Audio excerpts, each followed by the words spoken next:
ನಮಸ್ತೆ ಸ್ನೇಹಿತರೆ. ಇವತ್ತು ನಾನು ಒಂದು ನವಿರಾದ ಮನಸ್ಸಿಗೆ ತಟ್ಟುವಂತ ಯಾವುದೇ ಮಸಾಲೆ ಗಿಸಾಲೆಗಳು ಏನು ಇಲ್ಲದೆ ಇರ್ತಕ್ಕಂತ ಒಂದು ಅದ್ಭುತವಾದ ಪ್ರೇಮ ಕಥೆಯನ್ನು ನಿಮಗೆ ರಿವ್ಯೂ ಮಾಡೋದಕ್ಕೆ ಅಂತ ಬಂದಿದ್ನಿ ಗುರು.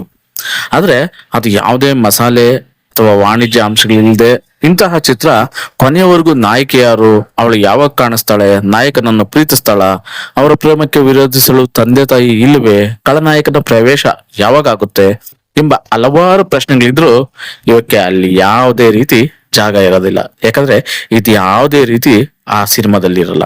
ಯಾವ್ದು ಆ ಸಿನಿಮಾ, ಏನದ್ರ ಕತೆ ಅಂತ ನೀವು ತಿಳಿಬೇಕಂದ್ರೆ ದಯಮಾಡಿ ನನ್ನ ವಿಡಿಯೋನ ಸಬ್ಸ್ಕ್ರೈಬ್ ಮಾಡ್ಕೊಳ್ದೆ ನೋಡ್ತಾ ಇದ್ದೀರಲ್ಲ, ದಯಮಾಡಿ ಸಬ್ಸ್ಕ್ರೈಬ್ ಮಾಡ್ಕೊಳ್ಳಿ. ಹಾಗೆ ಬೆಲ್ ಬಟನ್ ನ ಕ್ಲಿಕ್ ಮಾಡಿ ಲೈಕು ಶೇರು ಕಮೆಂಟ್ಸು ಕೊಟ್ಬಿಡಿ. ನಿಮ್ಮ ಸಪೋರ್ಟ್ ನನಗೆ ತುಂಬಾ ಇಂಪಾರ್ಟೆಂಟ್, ಹಾಗಾಗಿ ದಯಮಾಡಿ ಸಪೋರ್ಟ್ ಮಾಡಿ ಅಂತ ಕೇಳ್ತಾ ಬನ್ನಿ ಸಿನಿಮಾ ಯಾವ್ದು ಅಂತ ನೋಡ್ತಾ ಹೋಗೋಣ. ಬೆಳದಿಂಗಳ ಬಾಲೆ ಅಂತಕ್ಕಂಥ ಸಿನಿಮಾ. ಅನಂತ್ ನಾಗ್ ಅವರು ಈ ಸಿನಿಮಾದಲ್ಲಿ ನಟಿಸಿದ್ರೆ ತುಂಬಾನೇ ಅದ್ಭುತವಾದ ಅಭಿನಯನ ಅನಂತ್ ನಾಗ್ ಅವರು ಮಾಡಿದ್ರೆ. ಯಾಕಂದ್ರೆ ಅವರ ಅಭಿನಯನ ಹೊಗಳೋದಿಕ್ಕೆ ಶಬ್ದಗಳೇ ಇಲ್ಲ ಅಂತ ಹೇಳ್ಬೋದು. ಇನ್ನ ಅವ್ರ ಜೊತೆ ಅವರ ಸ್ನೇಹಿತರಾಗಿ ರಮೇಶ್ ಭಟ್ ಅವರು ತುಂಬಾನೇ ಚೆನ್ನಾಗಿ ಅಭಿನಯನ ಮಾಡಿದ್ರೆ ಅಂತ ಹೇಳ್ಬೋದು. ಇನ್ನ ಕ್ಯಾಮ್ರಾ ವರ್ಕ್ ಸೂಪರ್ ಅಂತ ಹೇಳ್ಬೋದು. ಇನ್ನ ಸುನಿಲ್ ಕುಮಾರ್ ದೇಸಾಯಿ ಅವರ ನಿರ್ದೇಶನದಲ್ಲಿ ಮೂಡಿ ಬಂದಿರತಕ್ಕಂತ ಸಿನಿಮಾ ವಿಶಿಷ್ಟ ಸಾಹಸ, ನೈಪುಣ್ಯತೆ, ಇನ್ನು ಸಾಕಷ್ಟು ವಿಶೇಷಗಳಲ್ಲಿ ವಿಶೇಷ ಅಂತ ಹೇಳ್ಬೋದು. ಈ ಸಿನಿಮಾ ಚಿತ್ರದಲ್ಲಿ ಚದುರಂಗದ ಆಟವನ್ನ ಬಳಸ್ಕೊಂಡಿರೋದು ಮೆಚ್ಚುಗೆ ಅಂಶ ಅಂತ ಹೇಳಿದ್ರೆ ತಪ್ಪಾಗಲಾರದು. ಚಿತ್ರದ ಕೊನೆಯ ಭಾಗ ನಾಯಕನಿಗೆ ಆಗುವ ವೇದನೆ ಪ್ರತಿಯೊಬ್ಬ ಪ್ರೇಕ್ಷಕನಿಗೂ ಆಗೋದು ಖಚಿತ ಅಂತ ಹೇಳ್ಬೋದು. ಹಾಗೆ ಅನಂತ್ ನಾಗ್ ಅವರು ಈ ಸಿನಿಮಾದಲ್ಲಿ ಎಷ್ಟೆಲ್ಲ ಸಖತ್ತಾಗಿ ಮಾಡಿದಾರೆ ಅಂದ್ರೆ ನೀವು ನೋಡ್ಲೇಬೇಕು ಗುರು. ಹಾಗೆ ಈ ಸಿನಿಮಾ ತೆಲುಗಿನಲ್ಲಿ ಅಲ್ಲದೆ ಕನ್ನಡದಲ್ಲೂ ಹೆಸರುವಾಸಿಯಾಗುತ್ತೆ. ಲೇಖಕರು ಎಂಡಮೂರಿ ವೀರೇಂದ್ರನಾಥನ್ ಅವರು ಈ ಸಿನಿಮಾದ ಕಥೆನ ಬರೀತಾರೆ. ಮೊದಲಿನಿಂದ ಕೊನೆಯವರೆಗೂ ಯಾವ ಅಂಶವನ್ನು ತೆಗೆದುಹಾಕಂಗಿಲ್ಲ, ಅಷ್ಟೊಂದು ನೀಟಾಗಿ ಕಥೆನ ಬರೀತಾರೆ. ಈ ಚಿತ್ರ ಸುಧಾ ವಾರ ಪತ್ರಿಕೆಯಲ್ಲಿ ಧಾರಾವಾಹಿಯಾಗಿ ಬರ್ತಾ ಇರ್ತೈತೆ. ಪ್ರತಿ ವಾರವೂ ಕುತೂಹಲಕಾರಿಯಾಗಿ ಓದ್ಕೊಂಡು ಹೋಗ್ತಾ ಇರ್ತಾರೆ. ಮುಂದಿನ ಸಂಚಿಕೆಗೆ ವಾರ ಪೂರ್ತಿ ಕಾಯುವಂತೆ ಮಾಡ್ತಾ ಇರ್ತೈತೆ ಈ ಸ್ಟೋರಿ. ಓದುಗರಿಂದ ಇಷ್ಟೊಂದು ಮೆಚ್ಚುಗೆ ಪಡೆದ ಕತೆ ಸಿನಿಮಾವಾದಾಗ ಎಲ್ಲ ಪ್ರೇಕ್ಷಕರ ಮನೆಗೆಲ್ಲುವಂತೆ ಮಾಡಿದ್ದು ನಿರ್ದೇಶಕರ ಶ್ರಮ. ಆ ಶ್ರಮಕ್ಕೆ ಆಟ್ಸಾಪ್ ಹೇಳಲೇಬೇಕು. ಇಂತಹ ಕಥೆಯುಳ್ಳ, ಸತ್ಯವುಳ್ಳ ವಿಷಯಗಳ ಚಿತ್ರಗಳು ಬರಬೇಕು. ಸೊ ಆ ಕಾಲಕ್ಕೆ ಬಂದಿದೆ. ಬರೀ ರೀಮೇಕ್, ಹೀರೋ ಬಿಲ್ಡಪ್ ಇರುವ ಕಥೆಗಳ ಮಧ್ಯೆ ಈ ತರ ಒಂದು ಸಿನಿಮಾ ತುಂಬಾನೇ ಅದ್ಭುತ ಅಂತ ಹೇಳ್ಬೋದು. ಹಾಗೆ ಕಾದಂಬರಿಕಾರರೇ, ಅಂದ್ರೆ ಇದು ಒಂದು ಕಾದಂಬರಿ ಆಧಾರಿತ ಚಿತ್ರ. ಆ ಕಾದಂಬರಿಕಾರರೇ ಇದನ್ನ ಸಿನಿಮಾ ಮಾಡೋದಕ್ಕೆ ಆಗಲ್ಲ, ತುಂಬಾ ಕಷ್ಟ ಇದೆ ಅಂತೇಳಿ ಅವರೇ ಇದನ್ನ ವಿರೋಧ ಮಾಡ್ತಾರೆ. ಆದ್ರೆ ಸುನಿಲ್ ಕುಮಾರ್ ದೇಸಾಯಿ ಅವರು ಇದನ್ನ ಸಿನಿಮಾ ಮಾಡೇ ಮಾಡ್ತೀನಿ ಅಂತ ಹಠ ಮಾಡ್ತಾರೆ. ಆಗ ಆ ಕಾದಂಬರಿಕಾರರು ಎಂಡಮೂರಿ ವೀರನಾಥ್ ಅವರು, ನೀನು ಹಠ ಮಾಡ್ತಾ ಇದೀಯಾ ಈ ಸಿನಿಮಾ, ಸೊ ಈ ಸಿನಿಮಾವನ್ನ ಮಾಡಿ ಗೆಲ್ಸಿ ತೋರ್ಸು ಅಂತ ದೇಸಾಯಿ ಅವರಿಗೆ ಚಾಲೆಂಜ್ ಅನ್ನ ಮಾಡ್ತಾರೆ. ಸೊ ದೇಸಾಯಿ ಅವರು ಆ ಚಾಲೆಂಜ್ ನ ಸ್ವೀಕರಿಸಿ ಈ ಸಿನಿಮಾನ ಮಾಡಿ ಗೆಲ್ಲಿಸಿ ತೋರಿಸ್ತಾರೆ. ಯಾಕಂದ್ರೆ ಈ ಸಿನಿಮಾ ರಿಲೀಸ್ ಆದ್ಮೇಲೆ ಇದಕ್ಕೆ ಸಿಕ್ಕಂತ ಪ್ರಶಂಸೆ ಹಾಗೂ ಜನ ಮನ ಎಷ್ಟು ಅಂದ್ರೆ ಹೇಳಕ್ಕೆ ಆಗಲ್ಲ ಗುರು. ಸಾಕಷ್ಟು ಜನ ಈ ಸಿನಿಮಾನ ಮೆಚ್ಕೊಂತಾರೆ. ಸಿನಿಮಾ ದೊಡ್ಡ ಮಟ್ಟದಲ್ಲಿ ಹಿಟ್ ಅನ್ನ ಪಡೆದುಕೊಳ್ಳುತ್ತೆ. ಹಾಗೆ ಈ ಸಿನಿಮಾದ ಕಥೆನ ನಾನು ಸಿಂಪಲ್ ಆಗಿ ನಿಮ್ಗೆ ಹೇಳ್ತಾ ಹೋಗ್ತೀನಿ. ಸಿನಿಮಾದ ಕತೆ ನೋಡೋದಾದ್ರೆ, ಒಬ್ಬ ಚೆಸ್ ಆಟಗಾರ ರೇವಂತ್ ಭಾರತದ ಏಕೈಕ ಗ್ರ್ಯಾಂಡ್ ಮಾಸ್ಟರ್ ಅಂತ ಹೇಳ್ಬೋದು. ಅವರು ಹಾಲಿ ಚೆಸ್ ಚಾಂಪಿಯನ್ ಪೊಲನಿಸ್ ಅನ್ನು ಸೋಲಿಸುವ ಮೂಲಕ ವಿಶ್ವ ಚಾಂಪಿಯನ್ ಆಗ್ತಾರೆ. ಸೊ ಹಾಗೆ ಬೆಂಗಳೂರಿಗೆ ಹಿಂತಿರುಗಿದಾಗ ಅವರಿಗೆ ಕನ್ನಡ ಜಾಹೀರಾತಿನಲ್ಲಿ ಸಹಾಯಕ ಕಾರ್ಯನಿರ್ವಾಹಕನಾಗಿ ಕೆಲಸ ಸಿಗುತ್ತೆ. ರೇವಂತ್ಗೆ ಆ ಕೆಲಸ ಸಿಕ್ಕಾಗ ಅವನು ತನ್ನ ಆಪ್ತ ಸ್ನೇಹಿತ ಜೇಮ್ಸ್ ಜೊತೆ ಬರ್ತಾನೆ. ಬಂದು ನೋಡಿದಾಗ ಅವನ್ಗೆ ತುಂಬಾ ಜನ ಸಹೋದ್ಯೋಗಿಗಳು ಅಭಿನಂದನೆ ಸಲ್ಲಿಸ್ತಾರೆ. ಆದ್ರೆ ಅವನ್ಗೆ ಆದ್ರೂ ನಿರಾಶೆ ಆಗಿರುತ್ತೆ. ಯಾಕಂದ್ರೆ ಒಬ್ಬ ದೊಡ್ಡ ವಿಶ್ವ ಚಾಂಪಿಯನ್ ಆಗಿರ್ತಕ್ಕಂಥವನ್ಗೆ ಯಾರು ಅಭಿಮಾನಿಗಳಿಲ್ವಲ್ಲ ಅನ್ನೋ ಒಂದು ಬೇಜಾರು. ಬಹಳ ಸೀಮಿತ ಪತ್ರಿಕಾ ವರದಿ ಇರುತ್ತೆ. ಸಮಾಜದಿಂದ ಯಾವುದೇ ರೀತಿಯ ಮನ್ನಣೆ ಸಿಗಲ್ಲ. ಸೊ ಇದಕ್ಕೆ ಅವನ ನಿರಾಶೆ ವ್ಯಕ್ತಪಡಿಸ್ತಾನೆ. ಸೊ ರೇವಂತ್ ಅವನ ಅಭಿಮಾನಿ ಎಂದು ಆವತ್ತೇ ಒಂದು ಹುಡುಗಿ ಕಾಲ್ ಮಾಡ್ತಾಳೆ, ಒಬ್ಬ ಮಹಿಳೆ. ಸೊ ನಾನು ನಿಮ್ಮ ಅಭಿಮಾನಿ, ನಿಮ್ನ ವೈಯಕ್ತಿಕವಾಗಿ ಅಭಿನಂದಿಸಲು ಕರೆ ಮಾಡ್ತಾ ಇದ್ದೀನಿ. ಆದಾಗ್ಯೂ ಅವಳು ತನ್ನ ಹೆಸರನ್ನ ಬಹಿರಂಗಪಡಿಸೋದಕ್ಕೆ ನಿರಾಕರಿಸ್ತಾಳೆ. ಬದಲಿಗೆ ಮುಂದಿನ ಅರ್ಧ ಗಂಟೆಯೊಳಗೆ ತನ್ನನ್ನ ಗುರುತಿಸೋದಿಕ್ಕೆ ಅಂತ ರೇವಂತ್ಗೆ ಒಂದು ಸವಾಲನ್ನ ಹಾಕ್ತಾಳೆ. ಸೊ ಅವಳ ಹೆಸರು ಆರ್ನಿಂದ ಪ್ರಾರಂಭ ಆಗುತ್ತೆ ಅಂತ ಒಂದು ಸುಳಿವನ್ನ ನೀಡ್ತಾಳೆ. ಆಗ ಆ ಸವಾಲನ್ನ ಸ್ವೀಕರಿಸಿದಂತ ರೇವಂತ್, ಜೇಮ್ಸ್ ಮತ್ತು ರೇವಂತ್ ಆರ್ನಿಂದ ಪ್ರಾರಂಭವಾಗುವ ಹಿಂದೂ ಹೆಸರುಗಳನ್ನ ಬರೆಯೋದಕ್ಕೆ ಪ್ರಾರಂಭಿಸ್ತಾರೆ. ಸೊ ಅವರ ಬಾಸ್ ಅದಕ್ಕೆ ಅಡ್ಡಿಪಡಿಸ್ತಾನೆ. ಹಾಗೆ ಬಾಸ್ ಅಭ್ಯರ್ಥಿಗಳನ್ನ ಬ್ಯಾಚ್ಗೆ ಸಂದರ್ಶನ ಮಾಡೋದಕ್ಕೆ ಕೇಳ್ತಾನೆ. ಆಗ ಸಂದರ್ಶನ ಮಾಡಿದಂತ ರೇವಂತ್ ತನ್ನ ಬುದ್ಧಿವಂತಿಕೆಯಿಂದ ಎಲ್ಲ ಅಭ್ಯರ್ಥಿಗಳಿಗೂ 6 ಅಕ್ಷರದಿಂದ ಪ್ರಾರಂಭ ಆಗ್ತಕ್ಕಂತ ಹಿಂದೂ ಹೆಸರನ್ನ ಬರೆಯೋದಕ್ಕೆ ಹೇಳ್ತಾನೆ. 10 ನಿಮಿಷಗಳ ನಂತರ ರೇವಂತ್ ಬಳಿ 6 ಅಕ್ಷರದಿಂದ ಪ್ರಾರಂಭ ಆಗುವ ಭಾರತೀಯ ಹೆಸರುಗಳು ಸಾಕಷ್ಟು ಬರ್ತವೆ. ಇದರಲ್ಲಿ ಯಾರು ಆ ಮಹಿಳೆ ಅನ್ನೋದು ಅವ್ರಿಗೆ ತುಂಬಾನೇ ಕಷ್ಟ ಆಗುತ್ತೆ. ಸೊ ಒಂದರಿಂದ ಮನನೊಂದಂತ ಮಹಿಳೆ ಕರೆಯನ್ನ ಸಂಪರ್ಕ ಕಳಿಸ್ತಾಳೆ. ಆ ಹೆಸರನ್ನ ವಾಸ್ತವವಾಗಿ ಜೇಮ್ಸ್ ರೇವಂತ್ಗೆ ನೀಡ್ತಾನೆ. 1-2 ದಿನಗಳ ನಂತರ ಅವಳು ಮತ್ತೆ ಕರೆ ಮಾಡ್ತಾಳೆ. ಅವನು ತನ್ನ ವರ್ತನೆಗೆ ಕ್ಷಮೆ ಯಾಚಿಸ್ತಾನೆ. ಅವನು ಅವಳ ಧ್ವನಿಗೆ ಮಾರು ಹೋಗ್ತಾನೆ ಮತ್ತು ನಿಜವಾಗಿಯೂ ಅವಳನ್ನ ಪ್ರೀತಿಸೋದಕ್ಕೆ ಶುರು ಮಾಡ್ಬಿಟ್ಟಿರ್ತಾನೆ. ಅವನು ಅವಳನ್ನ ಭೇಟಿಯಾಗುವ ಬೈಕನ್ನ ವ್ಯಕ್ತಪಡಿಸ್ತಾನೆ. ಮುಂದಿನ 2 ನಿಮಿಷಗಳಲ್ಲಿ ಅವಳು ಎಲ್ಲಿಂದ ಕರೆ ಮಾಡ್ತಿದ್ದಾಳೆ ಅಂತ ಕಂಡು ಹಿಡಿಯೋದಕ್ಕೆ ಸಾಧ್ಯವಾದ್ರೆ ಮಾತ್ರ ಅವಳು ಅವನನ್ನ ಒಪ್ಕೊಂತಾಳೆ ಅಂತ ಹೇಳ್ತಾಳೆ ಅವಳು. ಆಗ ಒಂದು ಒಗಟು ನೀಡ್ತಾಳೆ. ಆ ಒಗಟನ್ನ ಪರಿಹರಿಸುವ ಮೂಲಕ ಅವನು ಅವಳ ಫೋನ್ ಸಂಖ್ಯೆಯನ್ನು ಪಡೆಯೋದಕ್ಕೆ ಸಾಧ್ಯ ಆಗ್ತೈತೆ. ರೇವಂತ್ ಆ ಒಗಟನ್ನ ತಪ್ಪಾಗಿ ಬಿಡಿಸ್ಬಿಡ್ತಾನೆ. ನಿಗೂಢ ಮಹಿಳೆಯನ್ನು ಹುಡುಕೋದಕ್ಕೆ ತಪ್ಪು ಫೋನ್ ಬೂತ್ಗೆ ಹೋಗ್ತಾನೆ. ತೊಂದರೆಗೆ ಸಿಕ್ಕಾಕಂತಾನೆ.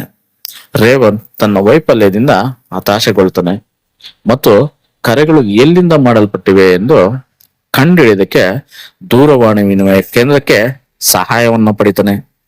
ಜೇಮ್ಸ್ ಮತ್ತೆ ರೇವಂತ್ ದೂರವಾಣಿ ವಿನಿಮಯ ಕೇಂದ್ರದಲ್ಲಿ ಸಹಾಯನ ಪಡೆದು ಅದರಲ್ಲೂ ಕೂಡ ವಿಫಲ ಆಗ್ತಾರೆ. ಜೇಮ್ಸ್ ಟೆಲಿಫೋನ್ ಆಪರೇಟರ್ ಆಗಿರುವ ಹುಡುಗಿಯನ್ನ ಭೇಟಿ ಮಾಡ್ತಾನೆ. ಅವರೊಂದಿಗೆ ಅವನ ಪ್ರೀತಿನ ಹೇಳ್ಕೊಂತಾನೆ. ಸೊ ಹಾಗಾಗಿ ರೇವಂತ್ ಒಂದು ಆತ್ಮಹತ್ಯೆ ಮಾಡ್ಕೊಂಡಿರ್ತಕ್ಕಂಥ ಕೋಣೆಯಲ್ಲಿದ್ದಕ್ಕಾಗಿ ಪೊಲೀಸರಿಂದ ಬಂಧಿಸಲ್ಪಡ್ತಾನೆ. ಆಗ ಏನಂದ್ರೆ ಅವನು ಒಂದು ಆತ್ಮಹತ್ಯೆ ಮಾಡ್ಕೊಂಡಿರ್ತಕ್ಕಂಥ ಕೊಠಡಿನ ಪ್ರವೇಶ ಮಾಡ್ತಾನೆ. ಸೊ ಅವಳು ಇರ್ಬೋದು ಅಂತ. ಆಗ ಪೊಲೀಸರಿಂದ ಬಂಧಿಸಲ್ಪಡ್ತಾನೆ. ಆ ಮಹಿಳೆ ಇನ್ನೊಂದು ಒಂದು ನಿಗೂಢವಾದ ಅಂಕೆನ ಕೊಡ್ತಾಳೆ. ಏನಂದ್ರೆ ಆ ಸಂಖ್ಯೆಯಿಂದ ರೇವಂತ್ ಅವಳ ಫೋನ್ ನಂಬರ್ನ ಪತ್ತೆ ಹಚ್ತಾನೆ ಅಂತ. ರೇವಂತ್ಗೆ 1 ತಿಂಗಳ ಕಾಲಾವಕಾಶ ನೀಡ್ತಾಳೆ. ಈ ಮಧ್ಯೆ ನಿಗೂಢ ಮಹಿಳೆ ಪೋಸ್ಟ್ ಮಾಡಿರ್ತಕ್ಕಂಥ ಪತ್ರದಲ್ಲಿ ಸುಳಿವುಗಳ ಆಧಾರದ ಮೇಲೆ ರೇವಂತ್ ಅವಳ ಹೆಸರು ರಮ್ಯಾ ಅಂತ ನಿರ್ಧರಿಸ್ಬಿಡ್ತಾನೆ. ಭಾರತಕ್ಕೆ ಭೇಟಿ ನೀಡುತ್ತಿರುವ ಪೊಲೋನಿಯನ್ಸ್ ವಿರುದ್ಧ ರೇವಂತ್ ಮುಂಬರುವ ಪಂದ್ಯಾವಳಿಯಲ್ಲಿ ಭಾಗವಹಿಸೋದಕ್ಕೆ ಅಂತ ಪಾರ್ಟಿಸಿಪೇಟ್ ಮಾಡ್ತಾರೆ.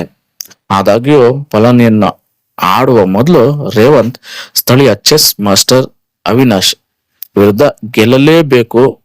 ಪಂದ್ಯದ ದಿನದಂದು ಪ್ರಭಾಕರ್ ಅವರನ್ನ ಜೇಬಿನಲ್ಲಿ ನಿಂಬೆ ಹಣ್ಣಿನೊಂದಿಗೆ ಸಂಪರ್ಕಿಸ್ತಾರೆ.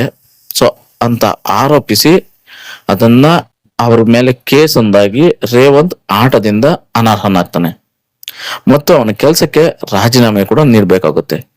ಆದರೆ ರೇವಂತ್ ರಾಜೀನಾಮೆ ನೀಡಲು ಹೊರಟಾಗ ಬೆಳದಿಂಗಳ ಬಾಲೆ ಅವನಿಗೆ ಕರೆ ಮಾಡಿ ಬಿಟ್ಟು ಕೊಡದಂತೆ ಮತ್ತು ಆ ಆರೋಪದ ವಿರುದ್ಧ ಹೋರಾಡಲು ಪ್ರೋತ್ಸಾಹಿಸ್ತಾಳೆ. ಪ್ರಭಾಕರ್ ಮತ್ತು ಇತರ ಚೆಸ್ ಆಟಗಾರರು ಏಕಕಾಲದಲ್ಲಿ ತನ್ನ ವಿರುದ್ಧ ಆಡುವಂತೆ ಸವಾಲನ್ನ ಹಾಕ್ಬೇಕು. ಅಲ್ಲಿ ಅವನು ಕಣ್ಮುಚ್ಚಿ ಆಡ್ತಾನೆ ಎಂದು ಅವಳು ಸೂಚಿಸ್ತಾಳೆ. ರೇವಂತ್ ಅವಳ ಸಲಹೆಯನ್ನು ಪ್ರಯತ್ನಿಸಲು ನಿರ್ಧರಿಸ್ತಾನೆ ಮತ್ತು ಪ್ರಭಾಕರ್ ಮತ್ತು ಇತರ 6 ಜನರಿಗೆ ಸವಾಲನ್ನ ಹಾಕ್ತಾನೆ. ಅವನು ಅವರಲ್ಲಿ ಪ್ರತಿಯೊಬ್ಬರನ್ನು ಯಶಸ್ವಿಯಾಗಿ ಸೋಲಿಸ್ತಾ ಹೋಗ್ತಾನೆ ಮತ್ತು ಅವನ ಕಳಂಕಿತ ಇಮೇಜ್ ಸ್ಪಷ್ಟವಾಗ್ತೈತೆ ಮತ್ತು ಅವನನ್ನು ನಿಜವಾದ ಚಾಂಪಿಯನ್ ಎಂದು ಹೊಗಳಲ್ಪಡ್ತಾರೆ. ಸೊ ಜೇಮ್ಸ್ ರೇವಂತ್ಗೆ ತನ್ನ ಫೋನ್ ಟ್ಯಾಪಿಂಗ್ ಮಾಡುವ ಸಹಾಯ ಮಾಡಿದ ಟೆಲಿಫೋನ್ ಆಪರೇಟರ್ ಸುಲೋಚನಾ ಅಂದ್ರೆ ವನಿತಾ ವಾಸು ಅವರನ್ನ ಮದುವೆಯಾಗದಾಗಿ ಹೇಳ್ತಾನೆ. ಸೊ ರೇವಂತ್ ರಮ್ಯಗೆ ಫೋನ್ ಮೂಲಕ ಜೇಮ್ಸ್ ಬಗ್ಗೆ ಸಂತೋಷವಾಗಿರುವುದಾಗಿ ಹೇಳ್ತಾನೆ ಮತ್ತು ರಮ್ಯಳನ್ನ ಭೇಟಿಯಾಗುವ ಬೈಕನ್ನ ವ್ಯಕ್ತಪಡಿಸ್ತಾನೆ. ಗಡುವು ಕೇವಲ 4 ದಿನಗಳು ಮಾತ್ರ ಇರೋದ್ರಿಂದ ಅವಳು ತನ್ನ ವಿಳಾಸನ ಬೇಗನೆ ಕಂಡಿಡೀರಿ ಅಂತ ಹೇಳ್ತಾಳೆ. ಇನ್ನು 1-2 ದಿನಗಳು ಮಾತ್ರ ಉಳಿದಿವೆ ಮತ್ತು ರೇವಂತ್ ತನ್ನ ವೈಫಲ್ಯದಿಂದ ಹತಾಶನಾಗ್ತಾನೆ. ರಮ್ಯಳ ಗಡುವು ಮುಗಿಯುವ ಅದೇ ದಿನ ಅವನಿಗೆ ಪೊಲೋನಿಯನ್ಸ್ ವಿರುದ್ಧ ಪಂದ್ಯ ಇರುತ್ತೆ. ಪಂದ್ಯಕ್ಕಾಗಿ ಅವನು ದೆಹಲಿಗೆ ಹೋಗ್ತಾನೆ. ರಮ್ಯಾ ಅವನಿಗೆ ಕರೆ ಮಾಡಿ ಅಶೋಕ ಹೋಟೆಲ್ ನಲ್ಲಿ ತನ್ನ ಸ್ನೇಹಿತರಿಗೆ ಪಾರ್ಟಿ ನೀಡುತ್ತಿರುವುದರಿಂದ ಆದರೆ ಅವನು 5 ನಿಮಿಷಗಳಲ್ಲಿ ಅಲ್ಲಿಗೆ ಬರೋದಕ್ಕೆ ಸಾಧ್ಯವಾದ್ರೆ ಮಾತ್ರ ಅವಳನ್ನ ತಕ್ಷಣ ಭೇಟಿ ಆಗ್ಬೋದು ಅಂತ ಹೇಳ್ತಾಳೆ. ರೇವಂತ್ ಅಶೋಕ ಹೋಟೆಲ್ ತಲುಪ್ತಾನೆ. ಆದ್ರೆ ಅವಳ ಸ್ನೇಹಿತರಿಂದ ತುಂಬಿದ ಕೋಣೆಯಲ್ಲಿ ಆಭರಣಗಳಿಂದ ಅಲಂಕರಿಸಲ್ಪಟ್ಟ ಅವಳ ಕೈಯನ್ನು ಮಾತ್ರ ನೋಡಲು ಸಾಧ್ಯವಾಗ್ತೈತೆ. ನಂತರ ರೇವಂತ್ ಜೇಮ್ಸ್ಗೆ ಕರೆ ಮಾಡಿ ತನ್ನ 5 ಸ್ನೇಹಿತರೊಂದಿಗೆ ಬೈಕ್ಗಳಲ್ಲಿ ಹೋಟೆಲ್ಗೆ ಬರಲು ಹೇಳ್ತಾನೆ.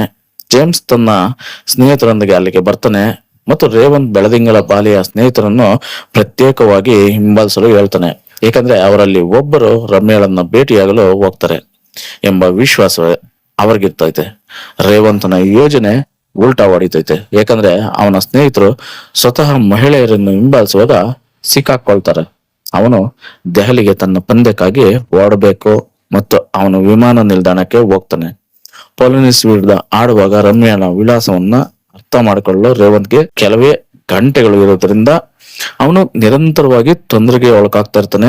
ವಾಸ್ತವವಾಗಿ ಚೆಸ್ ಆಟದಲ್ಲಿ ಅವನು ಮಾಡುವ ಚಲನೆಗಳು, ಬೆಳದಿಂಗಳ ಬಾಲೆ ಅವಳ ವಿಳಾಸವನ್ನು ಹುಡುಕಲು ನೀಡಿದ ಒಗಟುಗಳು ಪರಿಹರಿಸೋದಕ್ಕೆ ಪ್ರಾರಂಭಿಸ್ತಾನೆ. ಅವನು ತನ್ನ ಚೆಸ್ ಚಲನೆಗಳನ್ನು ಗೊಂದಲಗೊಳಿಸ್ತಾನೆ. ಆದ್ರೆ ಅವನು ಅವಳ ವಿಳಾಸವನ್ನು ಅಲ್ಲಿ ಕಂಡುಕೊಳ್ತಾನೆ. ಅವಳು ನೀಡಿದ ಸುಳಿವುಗಳಿಂದ ಅವಳ ಮನೆ ಬೆಂಗಳೂರಿನ ಜೆಪಿ ನಗರದಲ್ಲಿದೆ ಅಂತ ಅವನು ಕಂಡುಹಿಡಿದ್ಬಿಡ್ತಾನೆ. ಪೊಲೋನಿಸ್ ಪಂದ್ಯವನ್ನು ಗೆಲ್ತಾನೆ. ಆದ್ರೆ ರೇವಂತ್, ನೀವು ಈ ಪಂದ್ಯವನ್ನು ಗೆದ್ದಿದ್ದೀರಿ, ಆದ್ರೆ ನಾನು ನನ್ನ ಜೀವನದ ಪಂದ್ಯವನ್ನು ಗೆದ್ದಿದ್ದೇನೆ ಎಂದು ಉದ್ಗರಿಸ್ತಾಳೆ. ಅವನು ಜೇಮ್ಸ್ಗೆ ಕರೆ ಮಾಡಿ ಜೆಪಿ ನಗರದಲ್ಲಿ ರಮ್ಯಾ ಹೆಸರನ್ನ ಐಷಾರಾಮಿ ಮನೆಗಳನ್ನು ಹುಡುಕೋದಕ್ಕೆ ಹೇಳ್ತಾನೆ. ಅವನು ಸುಲೋಚನೆಗೆ ಕರೆ ಮಾಡಿ ಜೆಪಿ ನಗರದಲ್ಲಿ ರಮ್ಯಾ ಜೊತೆ ಪ್ರಾರಂಭವಾಗುವ ಯಾರ ಹೆಸರು ಅಥವಾ ಕಂಪನಿ ಆದ್ರೂ ಅವರ ಫೋನ್ ನಂಬರ್ ಸಂಖ್ಯೆಯನ್ನು ಹುಡುಕಲು ಕೇಳ್ಕೊಂತಾನೆ. ಇದರಿಂದ ಅವನು ಅವಳ ಸಂಖ್ಯೆನ ಹುಡುಕ್ತಾನೆ. ಹಾಗೆ ಆ ಸಂಖ್ಯೆಗೆ ಹುಡುಕಿ ಅಲ್ಲಿಗೆ ಭೇಟಿ ನೀಡೋದಕ್ಕೆ ಅಂತ ಹೊರಡ್ತಾನೆ. ಅವನು ಬೆಂಗಳೂರಿನ ವಿಮಾನ ನಿಲ್ದಾಣಕ್ಕೆ ಬಂದು ಇಳಿತಾನೆ. ರಮ್ಯಾಳ ತಂದೆ ಅವನನ್ನ ಭೇಟಿ ಆಗ್ತಾರೆ. ಗಡುವು ಮುಗಿಯಲು ಇನ್ನೊಂದೆರಡು ನಿಮಿಷಗಳಿವೆ ಮತ್ತು ಅವನು ವಿಳಾಸ ಮತ್ತು ಫೋನ್ ಸಂಖ್ಯೆಯನ್ನು ಗುರುತಿಸಿದ್ದಾನೆ. ಅದರಿಂದ ಅವನು ಪಂತವನ್ನು ಗೆದ್ದಿದ್ದಾನೆ ಎಂದು ರೇವಂತ್ ಅವನಿಗೆ ವಿವರಿಸ್ತಾನೆ. ರಮ್ಯಾಳ ತಂದೆ ಅವನನ್ನು ತನ್ನ ಮನೆಗೆ ತನ್ನೊಂದಿಗೆ ಬರಲು ಕೇಳ್ಕೊಂತಾನೆ. ತಮ್ಮ ಕಾರಿನಲ್ಲಿ ಮನೆಗೆ ಹೋಗುವಾಗ ರಮ್ಯಾ ಬರೆದ ಪತ್ರವನ್ನು ರೇವಂತ್ಗೆ ನೀಡ್ತಾನೆ ಮತ್ತು ರೇವಂತ್ ಬರುವವರೆಗೆ ಅವಳ ಮೃತದೇಹವನ್ನ ಸ್ಥಳಾಂತರಿಸಬಾರದು ಅಂತ ರಮ್ಯಾಳ ಕೊನೆ ಆಸೆ ಕೂಡ ಆಗಿರುತ್ತೆ. ಗುರು, ಏನ್ ಗುರು ಟ್ವಿಸ್ಟ್ ಇದು! ಇದನ್ನ ಕೇಳಿದಂತ ರೇವಂತ್ ತೀವ್ರ ಆಘಾತಕ್ಕೊಳಗಾಗ್ತಾನೆ ಮತ್ತು ನೋಯ್ತಾನೆ. ತುಂಬಾನೇ ಕಷ್ಟ ಆಗುತ್ತೆ. ರಮ್ಯಾ ಪತ್ರದಲ್ಲಿ ತನಗೆ ಅಪರೂಪದ ಕಾಯಿಲೆ ಇದೆ ಮತ್ತು 6 ತಿಂಗಳು ಮಾತ್ರ ಬದುಕ್ತೀನಿ ಅಂತ ಬರ್ದಿರ್ತಾಳೆ. ಅವಳ ಸ್ನೇಹಿತರನ್ನು ಮಾಡ್ಕೊಳ್ಳೋದಕ್ಕೆ ಮತ್ತು ತನ್ನ ಕಾಯಿಲೆ ಬಗ್ಗೆ ಯಾರಿಗೂ ಹೇಳ್ಬಾರ್ದು ಅಂತ ಬಯಸಿರ್ತಾಳೆ. ರೇವಂತ್ ಅವಳ ಪತ್ರದಿಂದ ದಂಗಾಗೋಗ್ತಾನೆ. ಅವಳ ತಂದೆ ಅವನನ್ನು ಒಳಗೆ ಆಹ್ವಾನಿಸ್ತಾನೆ. ಆದ್ರೆ ಬದಲಾಗಿ ಅವನು ಹಿಂತಿರುಗಿ ವಾಪಸ್ ಬರೋದಕ್ಕೆ ನೋಡ್ತಾನೆ. ತಡೆಯಲು ಪ್ರಯತ್ನಿಸಿದ್ರೆ ಆಗ ಜೇಮ್ಸ್ ಕೇಳ್ತಾನೆ, ತಡೆದು ನೋಡು ಒಂದ್ಸರಿ ಅಂತ. ಆದ್ರೆ ರೇವಂತ್ ಹೇಳ್ತಾನೆ, ಅವಳು ನನ್ನ ಕಲ್ಪನೆಯಲ್ಲೇ ಇದ್ದಾಳೆ ಮತ್ತು ಅವಳು ನನ್ನ ಕಲ್ಪನೆಯ ಜೀವಂತವಾಗಿರಲು ಬಯಸ್ತಾನೆ. ಆದ್ರಿಂದ ಅವನು ಅವಳ ಮೃತದೇಹವನ್ನ ನೋಡೋದಕ್ಕೆ ಹೋಗೋದೇ ಇಲ್ಲ ಅಂತ ಹೇಳಿ ಮಳೆಯ ನಡುವೆಯೂ ಅವನು ಅವಳ ಮನೆಯ ದ್ವಾರದಿಂದ ಹೊರಗೆ ಹೋಗುವಾಗ ಚಿತ್ರ ಕೊನೆಗೊಳ್ಳುತ್ತೆ. ಇಷ್ಟು ಅದ್ಭುತವಾದ ಸಿನಿಮಾ ಅಲ್ವಾ ಗುರು? ಬೆಳದಿಂಗಳ ಬಾಲೆ ಸೂಪರ್ ಸಿನಿಮಾ. ಸೊ ನಿಮ್ಗೇನಾದ್ರು ಟೈಮ್ ಸಿಕ್ಕಿದ್ರೆ ಕೆಲವೊಂದು ಪ್ಲಾಟ್ಫಾರ್ಮ್ ಸಿಗ್ತಾ ಇರುತ್ತೆ, ನೋಡಿ. ಹಾಗೆ ನನ್ನ ವಿಡಿಯೋನ ಸಂಪೂರ್ಣವಾಗಿ ನೋಡೋದಕ್ಕೆ ಧನ್ಯವಾದಗಳು.